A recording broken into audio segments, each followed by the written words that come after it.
Hello, my name is Brittany Clark. I am one of the chemistry product champions for Halliburton Cementing. And today, this session, I'm going to talk about smart barrier validation and live plug tracking. So this is a really exciting presentation, in my opinion. It's two really new technologies and how we're trying to leverage them into our cementing operations. So to start, I want to paint, before I go into the details of the two technologies, I want to paint the picture of how our high-level goal of what we're trying to achieve. And that's ultimately incorporating the data from these technologies into our cementing operations and into our iCIM service. So the image on the right there is a new thing that we're rolling out that we're working on as well called ITOC service. And another one of our sessions, one of our software product champions, Walmy, is going to do a full presentation on what ITOC service initiative is. I bring it up today because these two technologies, they're going to help improve that ITOC, that data, the real-time data from these is something that we want to integrate into iCIM and into our ITOC service. So the two technologies that we're going to talk about today, one is the Interview Well Suite Diagnostic Service. So this is actually a Halliburton service. It's part of our Pipeline and Process Services sub-PSL, or EPS for short. And the second technology is Distributed Temperature Sensing, or DTS, fiber line intervention. So we're going to talk about those two technologies, but primarily how we're trying to leverage them and integrate them into our cementing process and trying to achieve and improve on our initiative of barrier validation. So let's start off, and first we're going to talk about Interview Well Suite Diagnostic Services. So again, this is a Halliburton service from the PPS group, and we've been collaborating with the Halliburton Pipeline and Processes Service Group for a while now. So you may have heard the cementing group talk about what we're doing with Interview. But so before we start off and get into the technology in action, I want to talk about, kind of level set the playing field and let everyone know what Interview service technology is. So simply, it's essentially a pressure wave or pulse is generated at the surface. And that pulse is sent down either the casing, tubing, or annulus. That wave is essentially traveling down the casing at the speed of sound, and it is reflected once that wave hits any type of barrier, whether it's a partial or complete barrier, or whether it's a change in medium. Say whether it's going through a Newtonian fluid like water and changes to a viscous or set cement. And so what happens, that signature wave that's reflected back is then recorded using the Interview high resolution instrumentation at surface, and it's recording those pressure variations. And from there, the Interview team can utilize their proprietary software and help diagnose the well conditions, the depth and level of the obstruction, whether we're looking for, say, a barrier validation or blockages, deposits, identifying that phase change, or potentially well deformation. So it's a really valuable technology for providing additional insight into the wellbore. What's great about this technology is it's very non-intrusive. It's something that can be a lot of times incorporated without any downtime in your job. We're not having to send anything physical into the wellbore. It's a very sustainable operation. You essentially have one operator that can come out with a suitcase that has the high resolution instrumentation in it. So it's a very small footprint to get this additional data that ultimately helps the operator make a more educated decision about what's going on in the wellbore. So that's existing Interview technology. So what we're going to talk about is that technology in action. How is the cementing PSL integrating this and looking at it? So we started a proof of concept, and the goal of that is to work towards real-time plug tracking.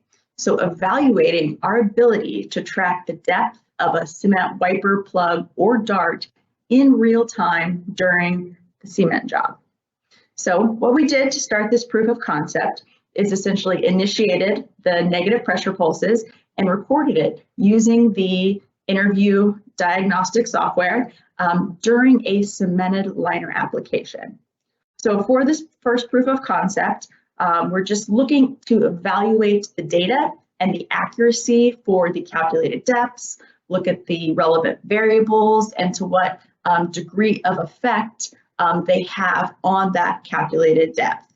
So for this example, all of the calculated data we're going to look at was done after the fact, but we're essentially evaluating that accuracy so we can move towards the goal of live plug tracking. So let's go ahead and look at the data. Okay, this is a pressure profile from a cementing production liner. So it looks very much like a pressure profile you would see from a pump truck from a cement liner. What I want to point out is you see a lot of what you would think if you were looking at a cement job, you would call maybe cavitation. What this actually is, because this is the data from the interview recorded device, it's very high resolution so that we're able to see those returns of those pressure pulses. So that's why you see all of that noise essentially on the pressure graph. And so we've got 5 different events highlighted here. During the cementing job, 3 pulses were induced at surface. So you'll see that first one is the first pulse. And again, this was just initiated from surface. It did not interfere or change the cementing job operation. That second event there is actually a latch. So that's when the dart is latching into the top of the liner. And so that's part of the reason we chose to do this proof of concept on a cemented liner, because we have that known depth of where that top of liner is to reference for that pressure pulse and that signature return. So then we executed 2 more pulses during the cement job, and then that final event there is the bump. When the plug lands on the flow collar, in this instance, we also see a pressure return. So this was all done during the job. And then, like I said, post-job, we did an analysis to see if we could calculate the depth in real time. So we're going to start this first set of bars that you're going to look at here. This is the calculated, essentially volumetric displacement depth during each of these pulses. So we've got pulse 1, 2, and 3. So essentially at pulse 2, based on our displacement volume calculated by calculating our displacement tanks, we would calculate the depth to be at 12,593 feet. So that's kind of our baseline of what we're going to use to compare our calculated depths from the interview algorithms. Okay, so this first chart we're looking at, again, we've got all of our information inputted into the interview algorithm, the wellbore geometries, the fluid that the pulse is being sent through, which is a brine in this case, and temperatures of the wellbore. And so this first calculated value, we assumed a 5% salinity for a basic brine. And you can see that's the calculated depth that the proprietary algorithm calculated. So relatively in the realm of accuracy. The second one, we went and adjusted that salinity value for the inputs for the model. So we took essentially a sample of the actual brine and essentially measured the acoustic or transit time of that brine and entered that new value into our software, and we adjusted that calculation. So the third variation is temperature. So again, we took a look at our temperature modeling, the temperatures that were recorded on location, and again, changed some of our inputs to better reflect what we thought was more accurate. And again, it updated our calculated displacement values. And then so that percentage that you see on the blue bar chart in each one is the percentage variance from our calculated volumetric displacement. So the takeaway from this first proof of concept is, like say, for example, the Pulse 3, we're only 8% off in a calculated depth from a nearly 18,000 foot wellbore. So this it shows as a promising proof of concept. We're going to continue to do additional proof of concepts, working on some of our accuracy of our recording and tweaking our model. But this was very promising for a first proof of concept run. So the exciting part is what's next? What's our goal with this? So again, the ultimate goal is to have live object tracking software so that we can do the real-time wiper plug location during the cement job while we're still on location. And again, exciting part is this software is actually currently already in development. Again, we've been collaborating, the cement group, with the PPS team, with the interview team, to put together this software.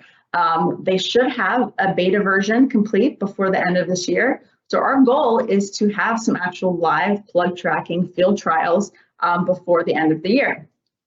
The image on the screen there is essentially a mock-up of what the software would look like on location. So you're actually targeting the object location, the depth in real time, the velocity that the object is moving in real time, and then the distance traveled. So again, some very valuable information. And again, this is achieved in a non-intrusive way. This did not affect the cement job at all. And so it can be very cost effective we're not causing any downtime during the job, and it's a very low footprint operation.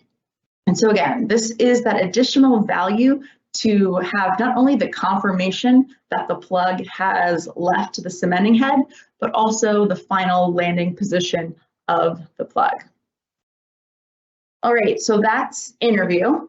We're going to go ahead and swap gears and talk about the second technology.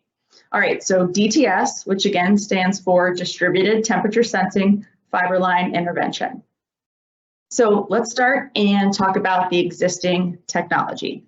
So the image on the screen there is a picture of the technology tool. Essentially, that thick metal part on top is essentially the launcher that deploys the tool, and then the long cylindrical part is the disposable tool, which houses a bare fiber. So this tool is essentially gravity deployed. We've got the disposable tool with disposable bare fiber. So a lot of us really know the value of fiber and what it can provide. Typically, fiber is used in permanent fiber installs, which can be very costly. A lot of time, the emphasis on permanent fiber installs is all placed on the PE side. There's almost little to no emphasis, a lot of times, on the data that we could potentially get from a fiber install of the cementing job. So the benefit of this technology is because it's simplified operations and rapid deployment, and therefore more cost effective, we can really utilize it to get some valuable data of the cementing job. So again, because the fiber, as soon as it's deployed or even before it's deployed, we're getting continuous and simultaneous measurements along the length of the fiber in real time. So we're getting fast results of wellbore insight. And we're going to look at a few examples of the wellbore insight that we can achieve. So it's cost effective, and because it's a disposable tool, it essentially degrades over time in the wellbore with temperature and salinity. There's no NPT or need for tool removal or retrieval. So that is the technology as it exists today. So what we're going to go through is actually a really cool application of the technology as it exists today. So a little background of the data that we're going to look at. The case is we've got very weak formations in this basin throughout the vertical section. It makes conventional single stage cementing very difficult to achieve isolation all across the annulus because of high loss and fractured zones. Therefore, a tack and squeeze approach was chosen to best get isolation from top to bottom and above and below that loss zone. So the challenge, again, so if we're tacking the shoe and then essentially planning to squeeze down the backside of the annulus. So during that, there's a lot of questions of where's the fluid going? So our challenge was, how do we get more information and insight into what's happening during the cement job? Where the loss is going, where the fluid's going, what's intermixing. And so our solution to get this data was to deploy and launch the gravity deployed DTS fiberline tool between the first stage shoe tack and the squeeze down the annulus. So from there, we're able to observe the hydration of the first stage of the shoe cement and the cement placement of the squeeze down the annulus. Okay, so we're going to look at some of the data, but I want to kind of cover some of the sequence of events, and hopefully it helps make a little more sense when we get to the data. So the wellbore depiction on the left is just an example of what the fluid positions look like at the end of the shoe squeeze, or the first stage isolating the shoe cement. Plan top of cement of about 7,300. Once we finish that and cement up to that loss zone, bump plug, shut down, take off the cement head, and rig up and deploy that gravity deployed DTS fiberline intervention tool. From there, we initiated the cement squeeze down the annulus. We pumped for 4 hours of pumping cement, followed by 2 hesitation squeezes before ultimately shutting down and terminating the DTS data collection. So they didn't continue to record data to see the squeeze down the annulus set up, but we were able to get some valuable insight of the pumping placement of that second stage. So one more relevant event before we look at the data. There was 4 hours of static time between the plug bump, so the end of the first stage, and before we started pumping down the backside. So when you see the initial chart or initial temperature on some of the graphs we're going to look at, that's essentially the start of the 4 hours, or after 4 hours of static time. Okay, so first data we're going to look at here. The image on the right is a temperature color map. So you may be familiar with this if you've looked at temperature fiber data before. The first thing I want to highlight is you can actually see the cement heat of hydration of that first stage cement that we've pumped. So you can see that dark correlation on the temperature map. And what was great to see, so they actually ran a cement bond log on this well. So we were able to kind of correlate and compare what we saw on the distributed temperature sensing fiber data and the bond log. And the bond log data very closely lined up with what we saw for the heat of hydration. We saw good isolation across the casing shoe, and top of cement was very similar to where we saw heat of hydration. So that was kind of validation number one of seeing the heat of hydration and isolation of that first stage. The other thing I want to point out on here, and I've marked the previous casing shoe for reference, is 2 potential loss zones. So you see on the temperature profile, those lighter colors, that lighter fluid, indicating that we're pumping more and more fluid into those formations and their potential loss zones. So we're going to look at some of that in more detail, especially that shoe. So let's look at the data in another way. So this here is the same data, and we're going to look at this and break it down in pieces, but let me kind of describe this chart for you and what we're looking at so you can follow along. So the y-axis is the fiber temperature reading in Fahrenheit. So again, the fiber is inside of the casing, and it's reading, and that's the recording the temperature. And during this time period here, we're pumping on the annulus. The x-axis is actually the depth. So it's starting from surface, going all the way down to the end of casing. And then from there, we've got different points throughout the job, the temperature reading of the fiber. So again, that initial line, that black line, that is at the beginning before we started pumping the braided head down the annulus. So at that point, this was, the wellbore had been static for 4 hours. From there, each time step increases by 30 minutes. This job was pumped roughly around a consistent rate, around 4 barrels per minute. So every 30 minutes is about 120 barrels worth of volume pumped. So this just kind of allows you to see the temperature every 30 minutes.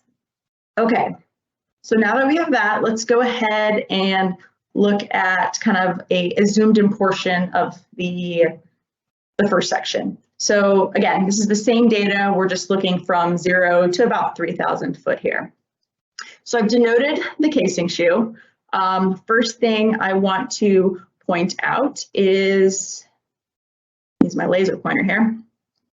This you can see, as since again, we're very hot, this job was pumped during the summer. The fluids that we're pumping in are actually hotter at surface than the downhole temperatures. So as we pump more and more fluids, again, this is in rainbow colors, so you can kind of know the time evolution of these without having to go back and forth and look at the legend. So it's red, orange, yellow, green, blue, purple. Each one is an additional 30 minutes of volume. So what you can see is as we're pumping more and more fluid at the surface and just below the surface, we're actually heating up the wellbore. Now, as we go further down the wellbore in depth, you can see our downhole temperature is actually going to be higher than our surface, and it's going to be, our fluids are going to start cooling off. So say we go a little further down, you see with more and more volume, we're cooling off the formation. Okay, so let's focus on this middle section here. So we've got the casing shoe. Right outside the casing shoe, you see the initial baseline temperature jumps up as you would expect. We've got open hole here, so it's going to be warmer temperature. And then each of these lines here again is the temperature. Volumetrically, by this point in the job, 30 minutes in, we should have fluid exiting the casing shoe. What we want to look at is the different slopes of these lines here and how long it takes to essentially cool off the formation at this point past the casing shoe. So for example, all these lines here, 30, 60, and 90 minutes are all lined up right on top of each other just past 2,000 foot. At this point, volumetrically, we should have pumped plenty of fluid past this point. But because you don't see any temperature cool down right here, it indicates that you've got some losses in this zone outside of the casing shoe, or potentially it's just extremely washed out due to the volumes, probably a combination of both. So we are able to eventually circulate past this point. You do see cool down across the wellbore at the further depths. But again, just indicating that we do have some partial losses. It took a lot of volume before we could get circulation past that point. Okay, so let's go to the next slide. Okay, so this is essentially the center segment of data. We're going to focus in on one point, but I just want to highlight a couple things of this data. You know, we could spend hours looking and analyzing at this data, making different inferences from the data. For example, one of the questions I had early on is, why do you see, even in the initial temperature, such large temperature changes? And there's a couple different reasons that we could potentially see that. Washout could be a factor because the amount of volume of fluid that's in those sections. Another thing could actually be the formations themselves. Different mineralogy and different formations actually have different warm back rates. So a really cool thing to look at, which we haven't done yet for this job, if you had open hole or geological data that you wanted to go back in and tie to this, you could potentially identify what those formations were. Okay, but what I want to focus on here, Here we go, highlight a little section. So the section that I've highlighted here, we're gonna look at that on the kind of color map. Okay, so here we go, the color map on the right. And again, you see these lighter zones that's continuing to pump cooler formation. These again are potential loss zones. And what I most want to point out about this slide, the corresponding bond log on the left, what do you see? It's not a great bond log. That's really kind of the takeaway of this section. You see that you don't really have great isolation across this section. Now, with only the bond log there, you don't really know what the potential issue is. Did cement just not set up? But looking, when you have the additional data of the FLI and the indication of those loss zones, it helps you understand that that's potentially the reason. Because you have those loss zones, you're most likely pumping your cement into those zones. You probably didn't get good circulation, so you've got some highly gelled muds that make it difficult to get a good cement job. So knowing this and having this additional data can better plan the cement job to try and isolate those zones and do a better job of cleaning that wellbore so we can get good cement isolation. Okay, we've got one more section of data we're going to look at, and this is the last section. Let's start here on the left side. So what you see here is the time intervals, 30 to 210 minutes each interval, is the slopes. They're very parallel, stacked on top of each other. You have a very uniform temperature response of it cooling down the wellbore as we're pumping more and more fluids. Now, once we get past a certain point, we see that all of those volumes are laying on top of each other. The temperature is not changing. No matter how much volume we're pumping, we're not seeing any cooling down past this point. So what that indicates is we have a severe loss or fracture zone at this depth. This kind of validates it. So what that tells me is that second stage where we were pumping down the annulus, no fluids made it past this point. And then when we look at what's happening on the right side of the screen, this is essentially from that first stage or cementing of the shoe. So this increase in temperature is the formation warm back and the heat of hydration from the cement being pumped, again, from that first stage shoe isolation. So that also tells me that from the first stage, we probably didn't get any fluid past this point either. So what was really great about this data analysis right here is the operator had an assumption that the severe loss zone was closer to 7,000 foot. And what the data indicates is you could circulate all the way up to about 5,000 foot was actually the severe loss zone. So again, when we think about how we can take this data and insight and improve our cementing job, we could now plan our first stage up to the severe loss zone and plan our second stage to that severe loss zone, as well as potentially running more reactive loss circulation spacers to help potentially seal some of those loss circulation zones. Right, okay, so let's kind of recap. We talked about a little bit of all this, but the valuable insights that you can achieve from the DTS Fiberline data. Show the examples, but identification of those partial loss zones, identification of that total loss zone, and then we're also able to see the validation of that heat of hydration and top of cement for shoe isolation, that first stage.